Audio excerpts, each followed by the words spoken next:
Ya, Anda masih menyaksikan Economics dan masih bersama saya, Projo Sunaryanto, Direktur Utama PT Adi Serana Armada. Pak Projo, di segmen ini saya ingin menanyakan hal-hal yang lebih sifatnya personal nih Pak ya. Oke. Kalau saya lihat sejarah dari sejarah karirnya Pak Projo nih, bahkan katanya dulu pernah kerja di pabrik beras, kemudian juga pabrik kertas, dan di umur 27 tahun ini Pak Projo sudah menjadi direktur Pak, sudah menjabat sebagai direksi. Nah, kalau Bapak melihat ke belakang gitu ya, value apa sih Pak yang menurut Anda gitu ya, Anda berhak ataupun Anda sudah bisa mencapai posisi direksi di umur 27 tahun itu? Ya pada waktu umur 27 kita juga tadinya juga mikir apa mampu ya gitu. Tapi saya orangnya kan satu selalu kalau bekerja itu melihat company itu punya saya Oke. gitu. Nah, apa yang satu saya mau lakukan adalah saya selalu anggap kalau ini saya punya apa yang harus saya lakukan. Itu dulu. Jadi integrity itu harus penting. Ya, Oke. kemudian kalau kita bekerja di satu perusahaan itu harus benar-benar fokus gitu. Jadi nggak usah mikirin, oh nanti mau kemana lagi. Nggak. Saya punya target. Nah target ini harus achieve. Cita-cita kita mau jadi apa sih gitu.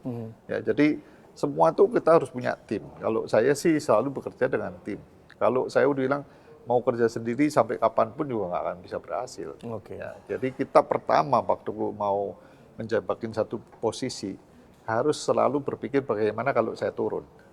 Oke, Gitu. maksudnya turun tuh tidak menjabat lagi Tidak gitu ya? menjabat lagi, Oke. sehingga kita harus menyiapkan orang.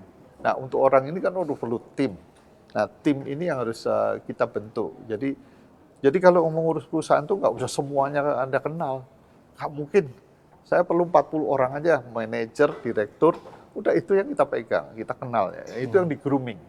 Ya, dikasih delegasi, dan delegasi yang paling penting itu adalah dikasih kesempatan ambil keputusan. Oke. Karena apa? Kalau you mau cari leader, nggak pernah dikasih orang ambil keputusan, forget it lah.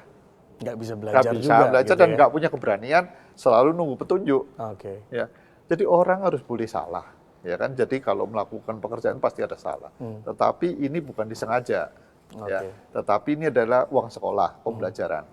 Tapi kalau seandainya dia integritinya jelek, ya udah cut. Oke. Nah, kalau mengambil keputusan ala Projo Sunaryanto itu seperti apa Pak? Biasanya pada saat ingin mengambil keputusan besar, apa yang Anda lakukan? Jadi kalau mengambil keputusan besar, saya tuh kalau lihatnya itu kalau ini saya punya, selalu begitu. Oke. Apa yang harus saya. Kemudian yang kedua, saya harus lihat yang nomor dua adalah financing. Ya. Karena semua kalau yang namanya profitability segala macam itu seperti orang yang pakai gini baju jas, ganteng gitu kan. Tapi belum tentu sehat ya. Nah, sehat dari mana? Jantung.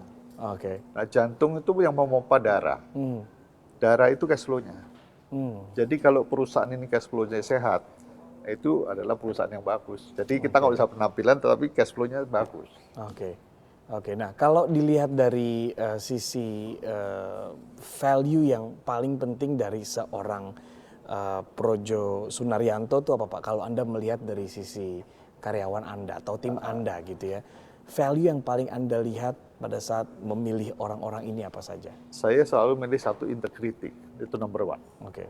Karena kalau sudah nggak bisa dipegang itunya, ilmu, skill itu bisa dipelajarin. Ya, kepintaran diajarin.